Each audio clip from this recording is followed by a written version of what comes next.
Welcome back, everyone, to...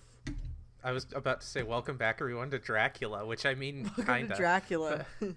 Welcome back to Movies After Midnight, where we're talking about Dracula. I am your host, Evelyn. I am joined once again by Erynn. Hi, it's me, Erynn. Thank you so much for having me, Evelyn. It is a delight. It's always good to have you here. I was gonna turn that into a joke, but it is. So like, much. And I had to bring you back because we're back with Christopher Lee now. Oh my god. In Dracula, the Prince of Darkness. He is literally so hot. Yeah. He took his shirt off in this. That's what we're getting ahead of ourselves. But I was like, no better than a man. I was like, take it off now, Christopher Lee. I was like, I checked out a little. I think we established in the last episode, I checked out a little because there was substantially less like overt lesbian vibes in this one. Although there was a little. I did kind of come back in near the end. Yeah. But I noticed it reminds me of how we talked about way back when how Diamonds Are Forever, like after they did George Lazenby as James Bond, and so then like the whole intro of Diamonds Are Forever was like a build up to, hey, Sean Connery's back in this movie. And like the way we open with a flashback to the ending of the first movie with Dracula and Christopher Lee and Peter Cushing, and it felt like that same kind of thing where they're like, hey, just so you know, Christopher Lee is in this movie. If you were mad that he wasn't in the last movie, he's in this movie. And on that note, was he silent or silenced? Shit, yeah. So that's a thing. So it's after the first movie. Christopher Lee, I guess, has gone on record as saying he kind of didn't like being in these movies because he thought they weren't very good. And in this film in particular, according to him, he was given the script and was like, all these lines are horrible, and just decided to not use any of them, so Dracula is silent in the movie. And the screenwriter contests that and is like, I just didn't write any lines for Dracula, but I feel like I'm inclined to go with Christopher Lee on this, just because that is way funnier. He's like explaining it like the woman in the last movie. He's like, no, Christopher Lee, I wrote your lines so that you would feel like you couldn't say them, so that you wouldn't say anything. And so you're doing what I wanted you to do. I can't remember what. That's honestly, whatever the line was in the last movie had like where she's like, you thought what I wanted you to think, and now I told you what's true, so you know the truth, has the same energy as like, he's the hero we need, but not the one we deserve right now. But not the one we deserve to want to have. Exactly. To maybe, or however. I mess it up every time. Yeah. So yeah, Dracula, Prince of Darkness, 6 years after the last movie also, which I think is interesting. 1966. So we open and immediately we were having a conversation pre-podcast because I was like, man, it looks like they really dropped Technicolor. And apparently, it wasn't. It was filmed in Techniscope, which is made by Technicolor, but it's not.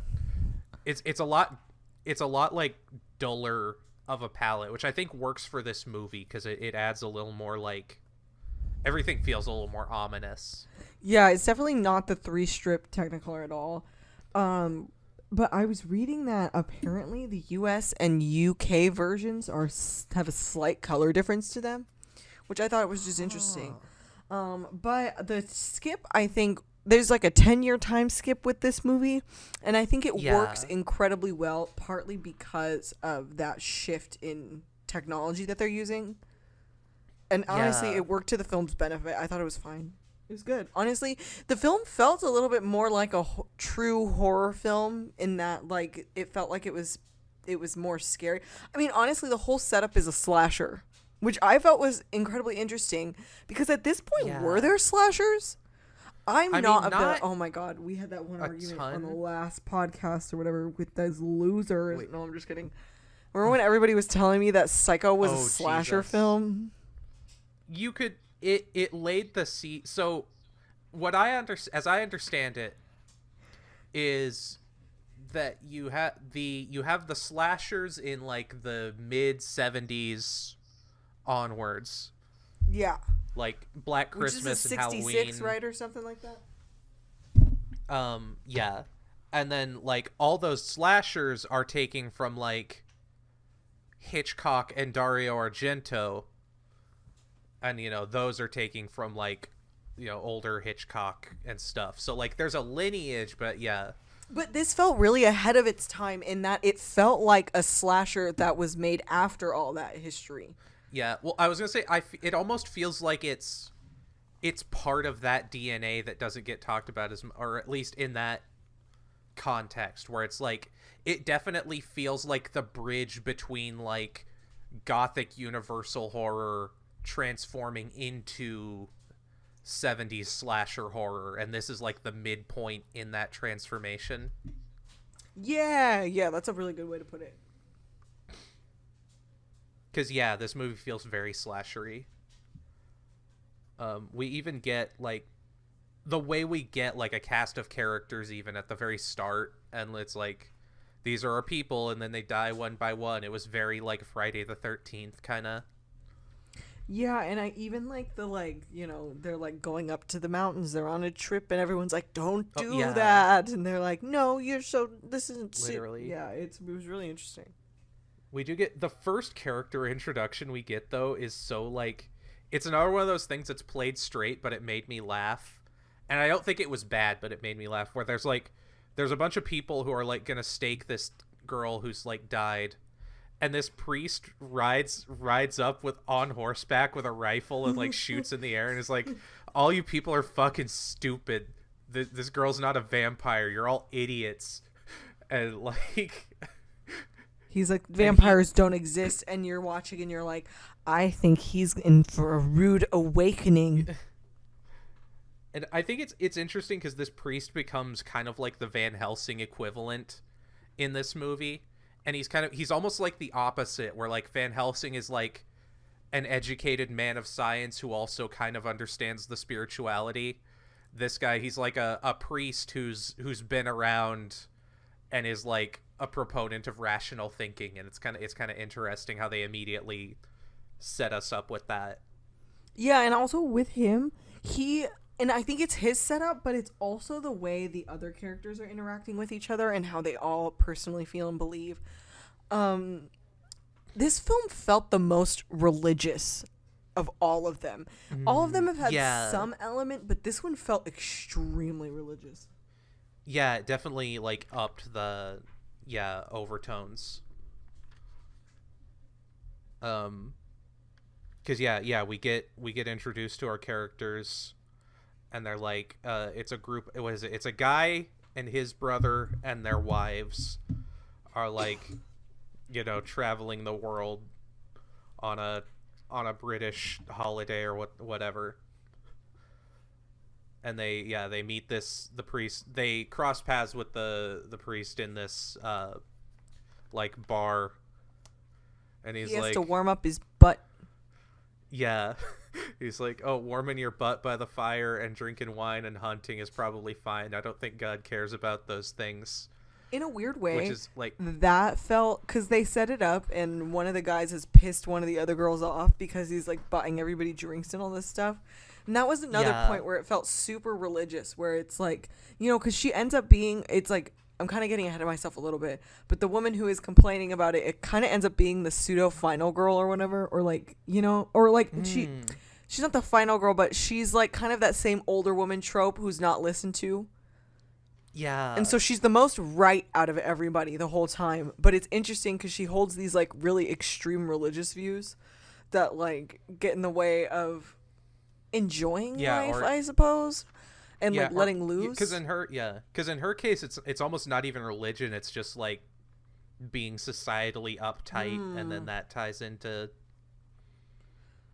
Yeah, and so he Yeah. comes in and kind of immediately undoes all that. So there's like, I think like there's a little bit of an issue I have here with like the philosophy. It's a little bit loosey goosey, I think, in the terms of that, Mm, which isn't a huge problem. You know what I mean? I'm sure I don't think this film yeah. was made for its philosophical content, Yeah. but I guess like his focus was really interesting too, because usually with religious characters you get a very like dogmatic like these are general rules we all have to follow, but there's so many points in Yeah. time where he's like he won't do something, but he doesn't care if other people are doing something. Yeah. He's like a very hands-off religious Yeah. like Well, figure.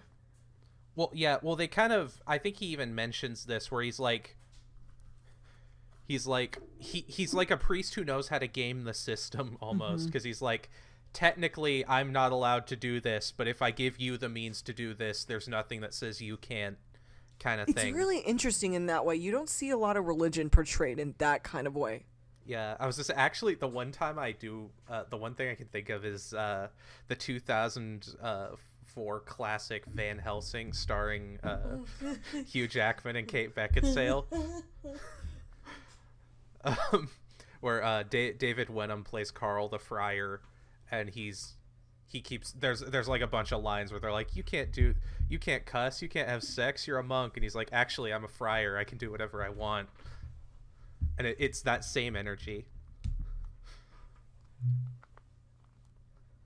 But yeah, they kind of, also I think the father has, I wrote this down in relation to the last movie too, where there's like this idea of like knowledge with like learning and education without like faith is kind of useless, but faith without like knowledge and education like just keeps you stuck in like old ways.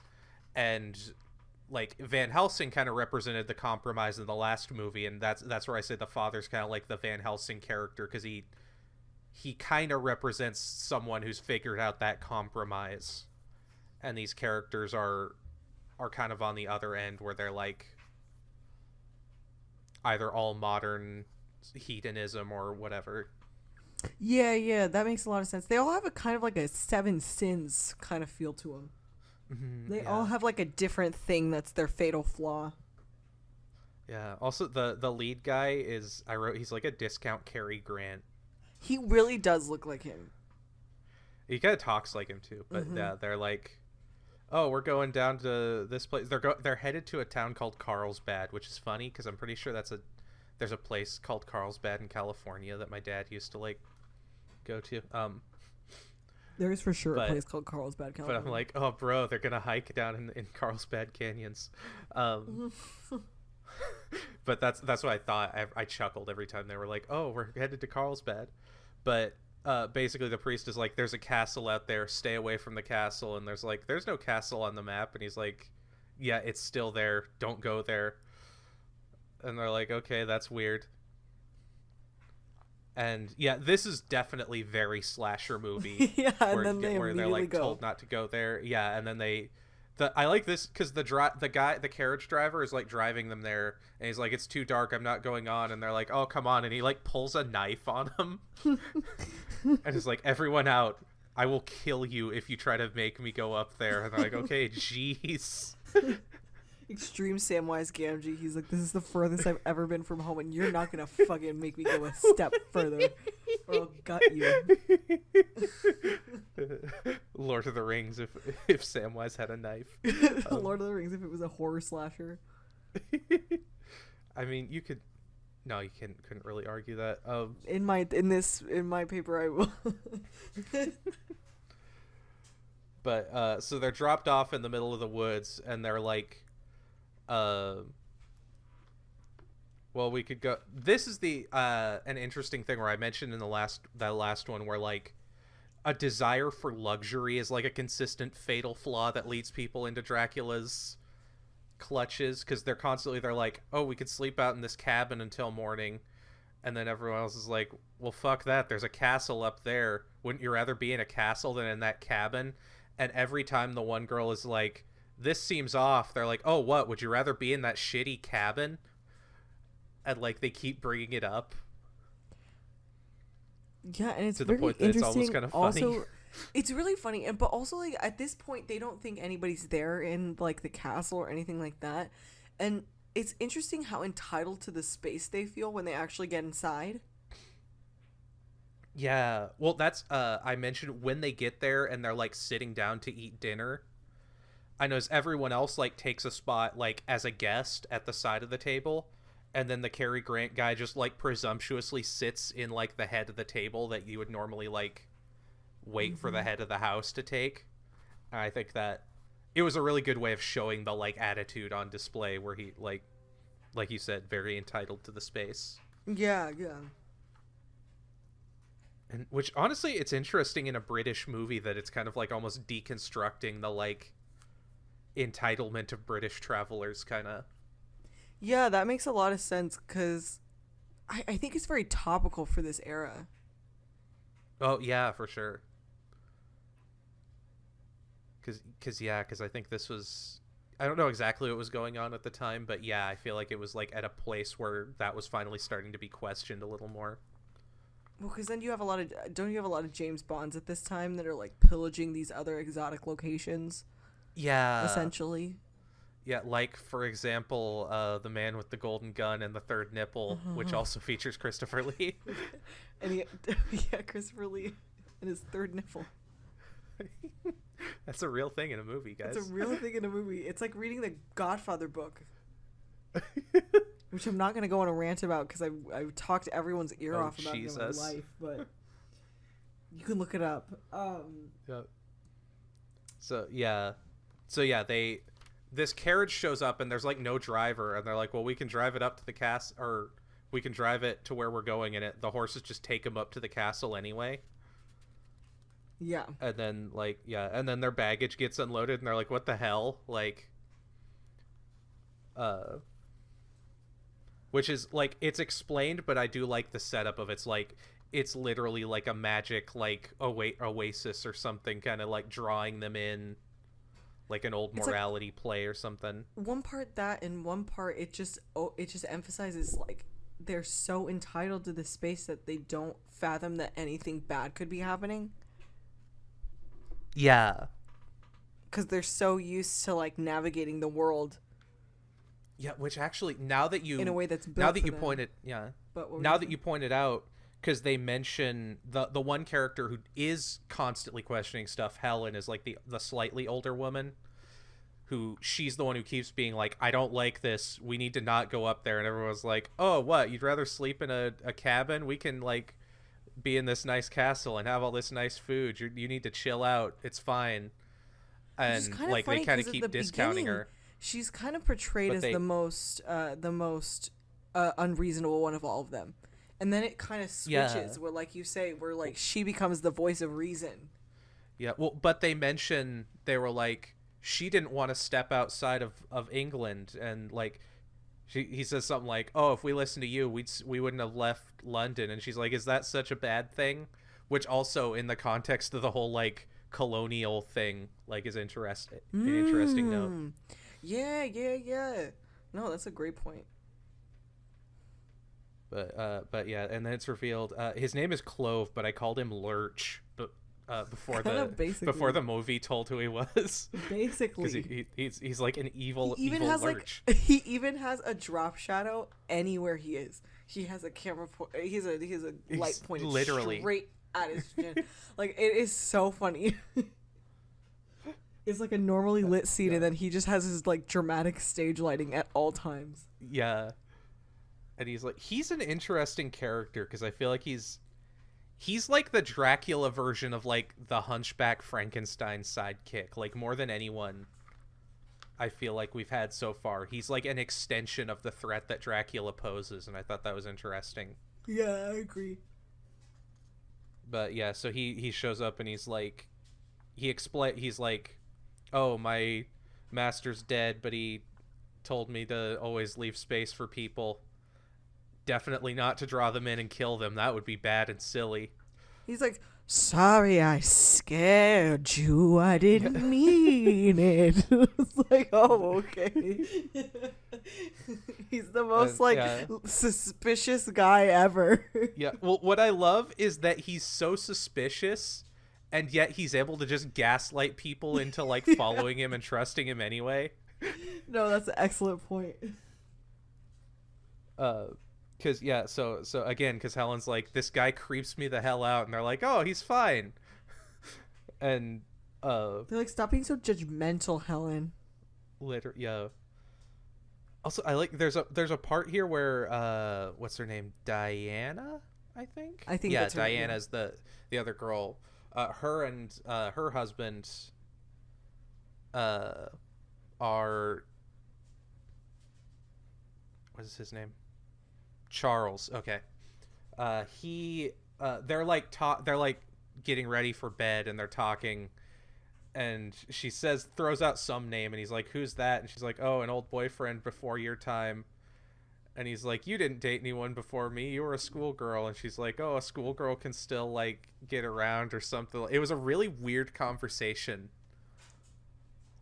about her like dating history. And I almost thought it was gonna be like the slasher trope of setting her up as a little more promiscuous, but she ends up being like the final girl kinda, so not really. But I think in a way, like the way Dracula's sexually coded, the final girl almost has to be the sexualized one. Yeah, kinda. Well, also, but she says something where it's like, it's like Marilyn Monroe, where it's like, it's your wedding night. You can say yes on your wedding night. Like, it's like yeah, where she's not not what it seems like at first. Yeah, but I do think she is the more sexualized one for sure.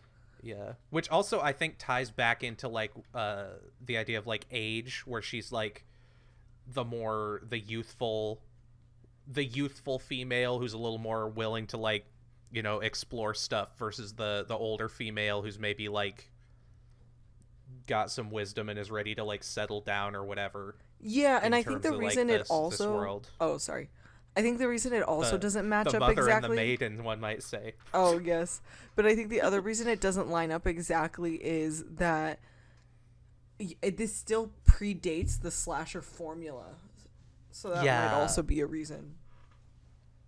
Yeah.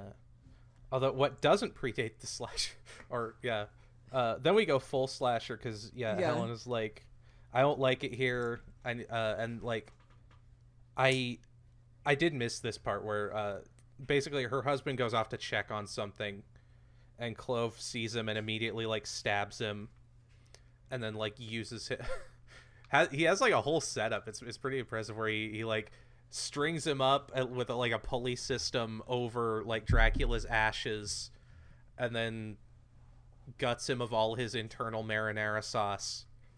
Which, like, I wish they had like taken that for like some of those like, it's like the joke in every slasher franchise. After a certain one, somebody's getting resurrected or something.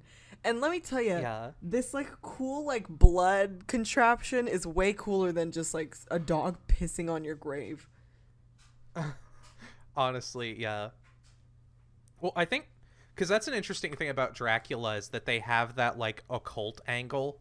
So like every time he's brought back, there's a bit of like ritual to it almost. Yeah.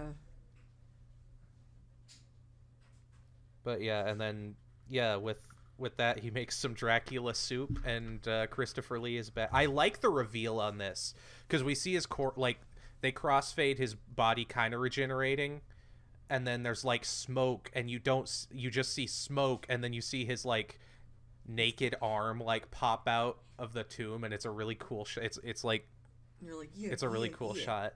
It's like very much it's a super cool shot, and it like I think the grandness of it works for Dracula, and it's interesting because it's like the reason they're being so grand is to bring Christopher Lee back, but it almost works more for the character too. Yeah, you know, it's very interesting in that way. Yeah, and your boy is back now. Oh my god, I was. Let me tell you, the rest is just a blur. I loved it. Yeah. Also, this is where I talk about Clove being a master gaslighter. Because Helen is the one who's like, I don't like this place. I don't like this guy. I don't trust anything that's going on. Her husband wanders off. the creepy guy who she's been getting bad vibes from this entire time is, oh, hey, your husband's over here and he wanted me to come get you. Come with me. And she's like, okay.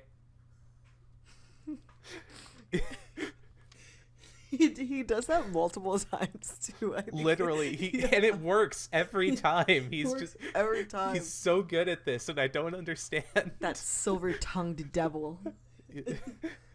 I think it's the thing where you just lean it. You're so obviously untrustworthy, and you don't bring it up to the point that other people start thinking they're crazy, and then you just get them to do whatever you want.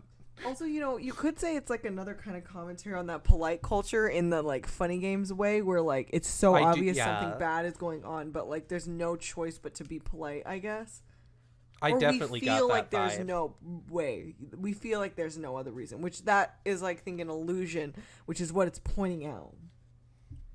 Yeah. Be unhinged. Yeah. Say whatever you mean whenever you mean it. There's a bit on the, I think it was Bruiser. There's a comedy bit where a guy he's like out for lunch with someone and he's like, oh, I forgot my wallet, but you'd get me a drink, right? And they're like, yeah, I guess. And he's like, I haven't eaten today. And like, if I asked you for that, you would get me lunch, right? And they're like, yeah, I guess. And he's like, but if I sprung for like this too, it's a little impolite, but you wouldn't say no because that would just make you a jerk because then you're withholding what you've already offered. And like he basically talks him through this entire process and is like, so you would have done all that, which would amount to like $58. So will you just give me $58? And it's like the joke version of that. And it just made me think of this bit. It's so good. It's like just weaponized polite culture. Weaponized polite culture. I want 55 burgers, 55 fries, 55. Let me go. We're doing something. That's kind of the same thing. Doing something. It's kind of also weaponizing polite culture. Anyway, back to yeah, Dracula. My computer battery is dying, Evelyn. Oh God, Jesus, yeah. We had to shift into maximum overdrive. Maximum podcast. Exactly. So yeah, I do like. This is both funny and good. Where like. So the other couple wakes up and they're like, our friends are gone. We're in this spooky castle. We should just leave. And so they leave and they get down and then he's like, okay, but I should really go back up and look for him. And she's like, we just left. We should just leave. And he's like, no, I have to go back. It's kind of like, it's like back to what we've been saying. There's always one silly blocking decision.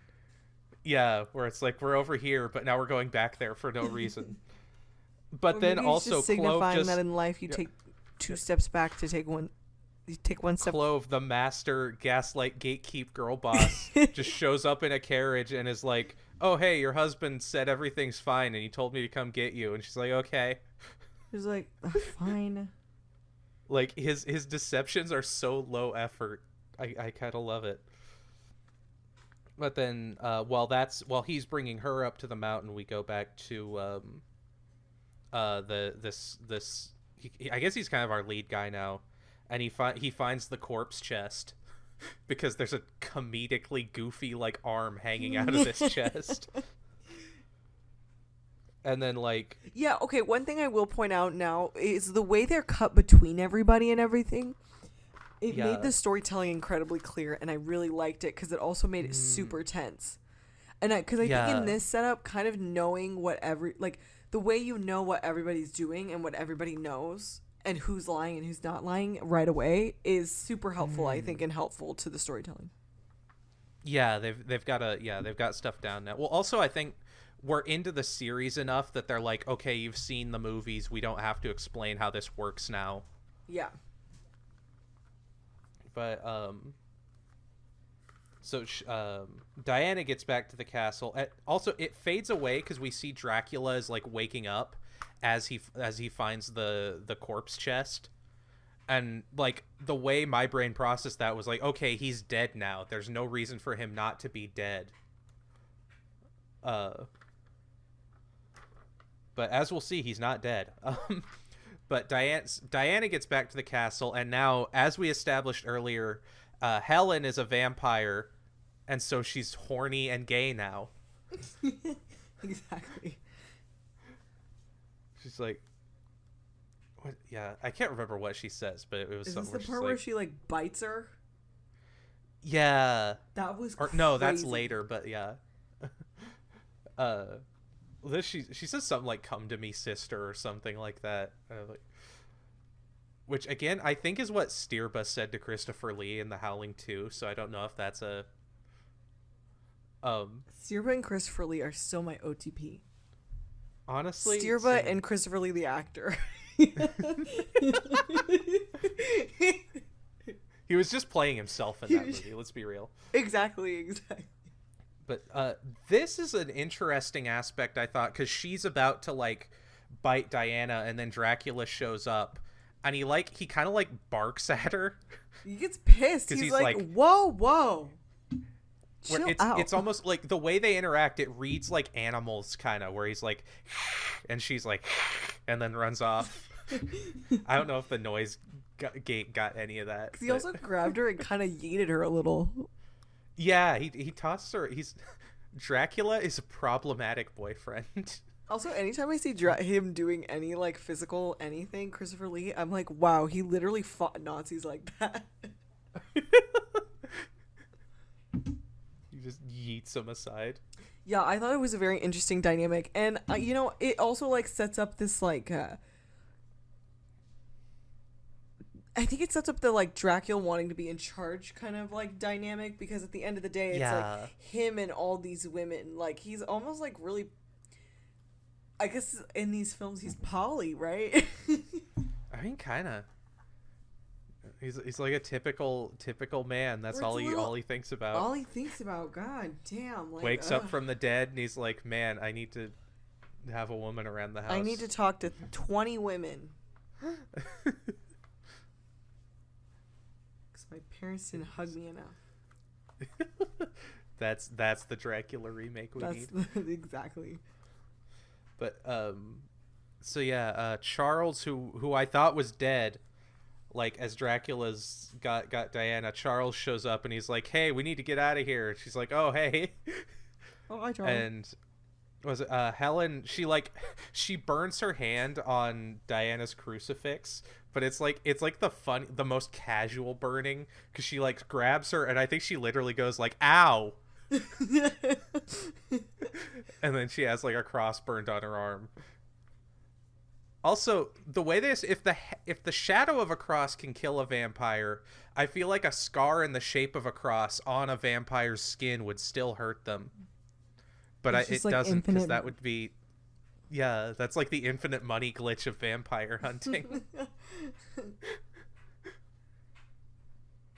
But yeah, because then, so then she's got her crucifix, and he tries to stab Dracula with a sword, and Dracula just like parries it with his hand and breaks the sword in half. Like, you idiot, what were you doing? Yeah, he's not intimidated at all. He's just like, okay.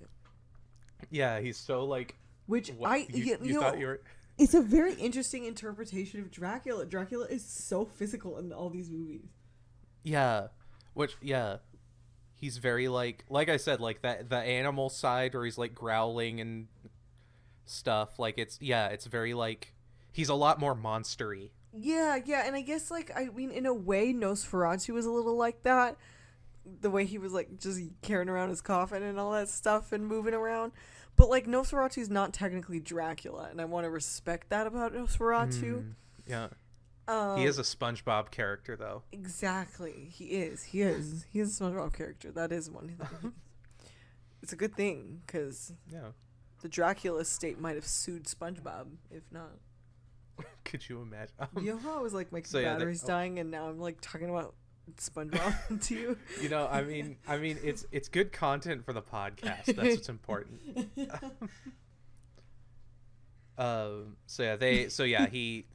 He takes the halves of the broken sword and forms them into a cross, which I guess is close enough to like.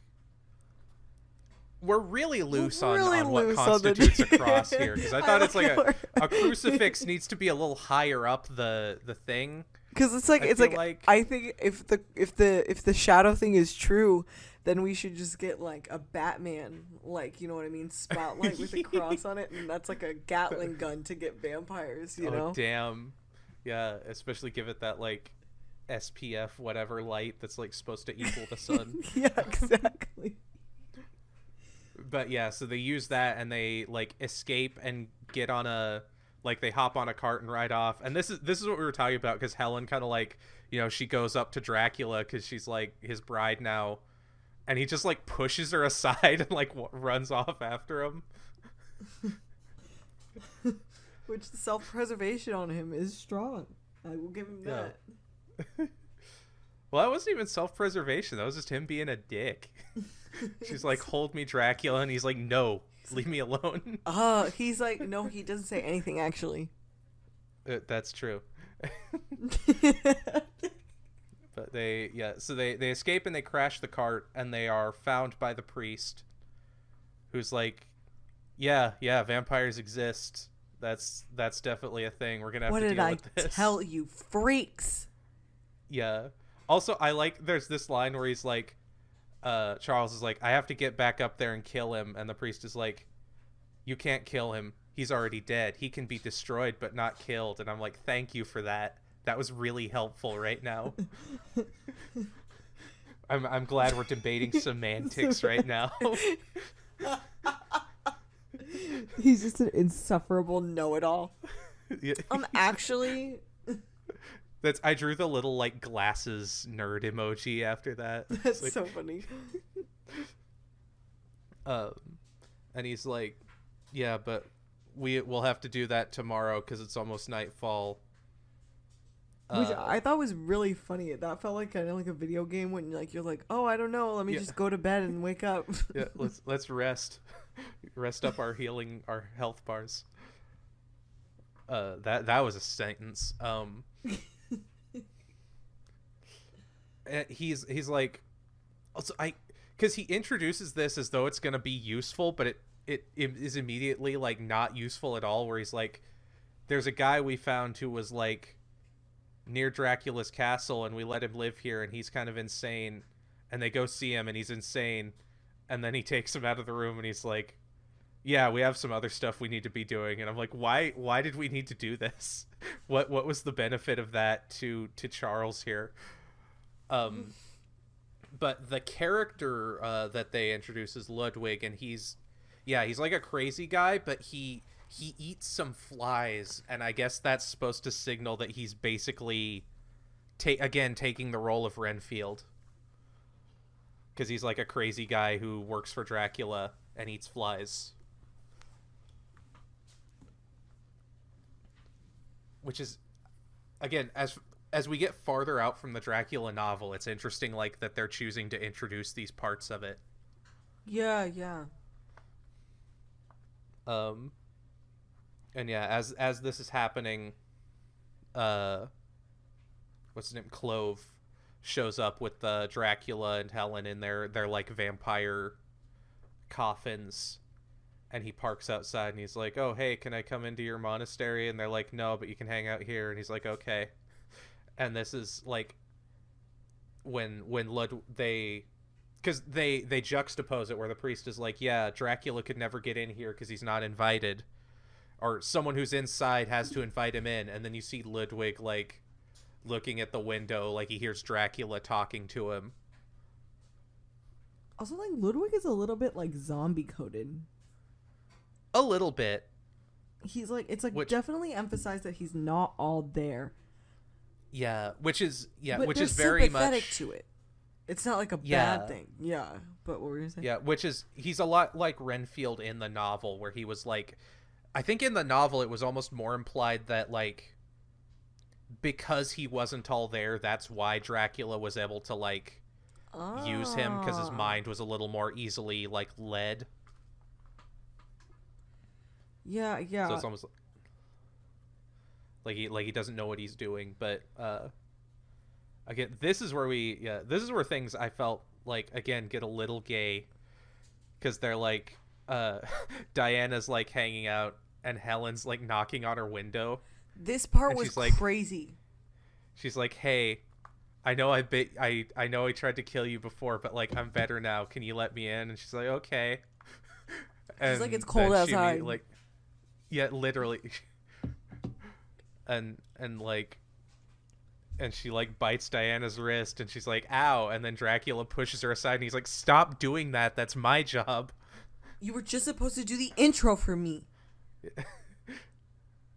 And then yeah, we get this through line of like the priest and Charles come in, and they're like, the priest like cauterizes her vampire bites, and I'm like, is that, when did we introduce that as a thing? This time they don't put holy water on it.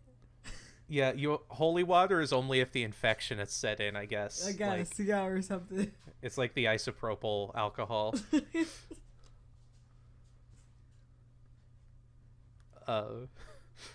But yeah, and then she passes out, and she's effectively like out of the movie for the most part after this. And we get back to I'm just warning you, Evelyn, my battery's at 16%. All right. Yeah, we're getting close here. So they stake Helen, and like it kind of goes back to the style of the first movie where they're like, yeah, we get like the whole, yeah, which is interesting. Then, it's like interesting how they stopped it for a second and then went back to it. I think that's very fascinating. Yeah. And then in my notes are, Diana's easily led, huh? Because now Ludwig shows up, and he's like, oh hey, the priest wanted me to take you somewhere, and she's like, okay, despite this man being established as like a crazy man who nobody should trust, and even the monk with her's like, that's weird, but okay. And I think there's even like, she has one line of protest, I don't know, and then he's like, no, it's fine, he said, like you said, and then yeah, okay. And so it's even literally kind of sillier the way it progresses. It's it's literally comedic. But this is where we get the memorable scene in this movie where Dracula like kind of eye hypnotizes her, and he like cuts a wound in his chest, and he's gonna have her like drink his vampire blood, and he like pulls his shirt open. Was like, holy shit, this is like watching Thunder Down Under at Excalibur. Which I guess that was a thing in the original novel also. That they really? decided to just bring out here. Yeah, Dracula had her like drink his blood from his chest. Oh. But it was cool. It's like they knock, yeah, and like right as she's going in, they knock on the door, and she like turns around and passes out, and you can see Dracula is so frustrated by this. Like, he has the most "God damn it, you guys" face as he like catches her and like runs off. Also, so like, he I think, that was a part that felt really animalistic to me. Yeah. And I think part of it is maybe because he's being so silent, but still so, like, animated that he feels animalistic maybe more. Yeah, a little bit. So he runs off with her, and Charles and the priest are like, well, we have to go after him. And we get our chase sequence that all these movies have to have at the end.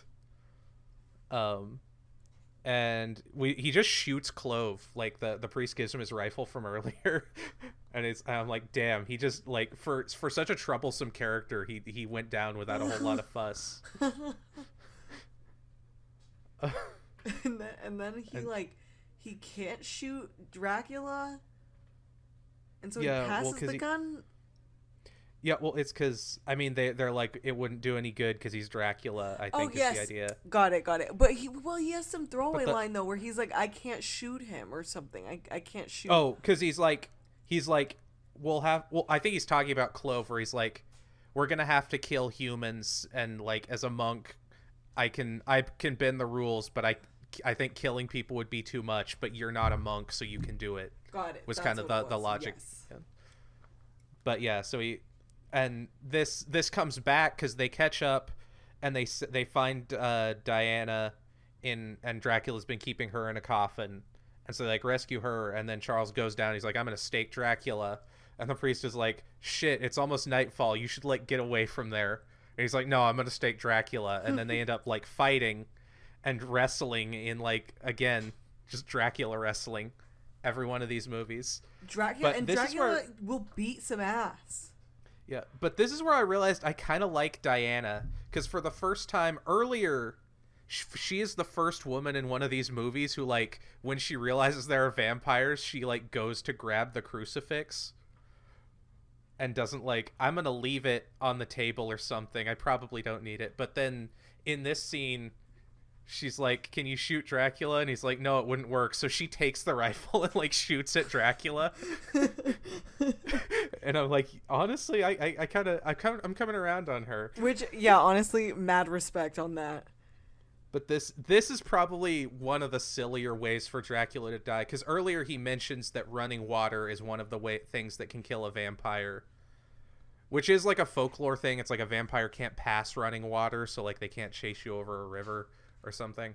But like, so they like shoot these cracks in the ice and it like traps Dracula, and Charles is able to run away, and then Dracula's like, oh dang it, I can't cross the water. And then he sinks into the ice, and he's like, I'm dying. And then like, literally he like, hits the water, and then the credits roll. Literally. It was wild. It was Also, fully, I realized, like, oh. A lot of Dracula, like the way Christopher Lee plays a lot of these Dracula deaths, it feels like a parent playing with their kids, and like they have to let their kids win. So they're like, oh, you got me. Oh, wow, I'm dead now. That's a great way to put it. Like that's when you can tell he wasn't digging the script, I think, because he's like, I'm just gonna have to, this is stupid, but I have to do it. Which for is a kind paycheck. of ironic, because I think the story beats itself are very solidly laid out.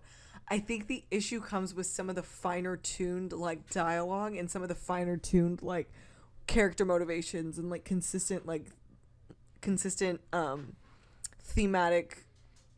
Like, some of the philosophy, like we said, gets a little confusing and contradictory, and I don't think that's the point, and I think that's where the writing suffers. Yeah, or it's like they had a clear idea when they wrote the script, but then they had to, like, gut a bunch of stuff to, like, get the actual movie filmed. Yeah, which isn't horrible. I mean, it's still really entertaining. Yeah. Yeah, still, I think so far the Brides of Dracula is still maybe my favorite, but this was very good. My favorite is the first one, then it's this one, then it's Brides. So far. Yeah, but they've all been like, I've had fun with all of them so far, so I'm interested to see where we go from here. Yeah, I will say though, I did miss Van Helsing. Even though I do think he's a little boring character, like he's just, I'd rather be watching Dracula. I do miss Peter. Yeah, he's not in a lot of these until a little bit later. But yeah, I definitely think it's the strongest when we have him, Peter Cushing, and Christopher Lee. But again, I do think it's interesting now because we're at a point where, because he's not in these movies, they play around a little bit with like the role of the like protagonist and like the character that takes his role. Oh, yeah. I agree with that. Yeah. I didn't mind the monk also. I think he was a really good like fit in. Yeah, honestly, I feel like if he would have been a little more present in the movie, I might have like cuz he kind of doesn't appear for like the whole like second act. Yeah, it seems at the beginning that he'll be the character you're following the whole time, so it is kind of weird for sure. Yeah. But yeah, I did like the characters. Like you said, there were clear motivations, and also the way it did that like proto slasher thing was really interesting. Mm-hmm. Yeah, it's an interesting film historically, I think. I think you described it really well when you said it was like that middle point between getting us to a slasher. Yeah.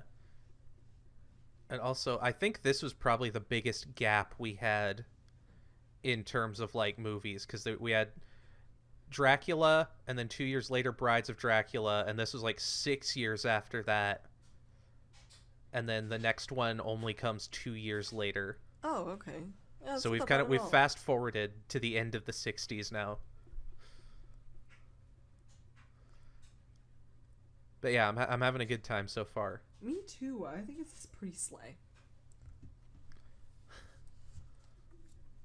Slay as in slaying vampires. Slay as in slay. I wouldn't want to slay Christopher Lee. I'd want to join him.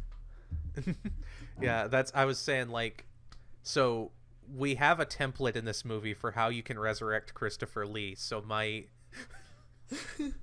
unhinged plan. I love it. Okay, let's tell the podcast listeners, what is your plan? It is we're gonna find a guy, and we're gonna drain all of his blood, which won't be a problem and won't draw the authorities' attention, and pour it over Christopher Lee's ashes, and then he'll come back. That's how it was explained to me by this movie. And that's how it's done. So Yeah. if you would like to be that man, comment below. Because that's If you would like to give up your life for Sir Christopher Lee. I don't know. That's definitely not TOS asking people to join our suicide pact Christopher Lee cult. Oh, like that one in that Hulu documentary where they all love Robin Williams. Oh Jesus, yeah. That was wild. Robin doesn't deserve that. He Honestly, doesn't that's deserve what I'm that. like. Christopher doesn't deserve this either. He's like, please don't kill anyone to bring me back. I'm about to Full Metal Alchemist do some alchemy to get him. I'm just kidding. And I end up bound to a giant suit of armor, and you end up with the auto mail, and it just turns into a whole. It's just a bad time for everybody. So yeah, Great. join us next time as we talk about Full Metal Alchemist and or Woohoo. Dracula has risen from the grave. Blah, blah, blah. Blah blah. There we go. Is Yeah. that the sign off? Don't join our suicide pact, but do leave us a blah. Do leave us a blah, blah, blah.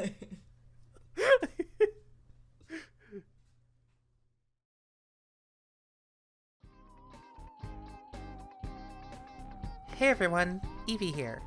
If you enjoyed today's episode of Movies After Midnight, consider giving us the old like and subscribe so that you can stay up to date when we drop new episodes. If you didn't enjoy today's episode of Movies After Midnight, consider following me on one of the many social media platforms out there and leaving criticisms or strongly worded hate speech. Either way, thanks for tuning in. Hopefully I'll see you next time.